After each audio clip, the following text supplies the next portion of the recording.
Welcome back, Crammers, to question 7. A circle has the radius 6.5 centimeters.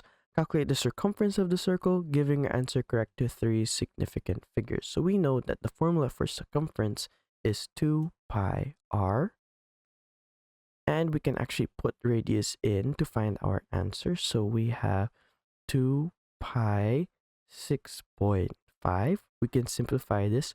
2 times 6.5 is 13, so our answer is 13 pi. And now we can use our calculator here.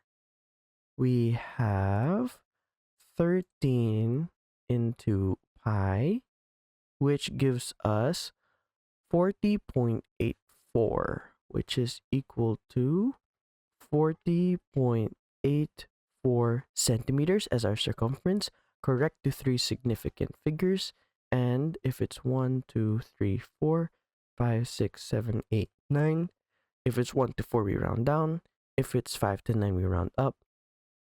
And since the value after the third figure is 4, that means we round down. So our final answer is 40.8 centimeters as our circumference. Thanks for watching. Cram, then scram.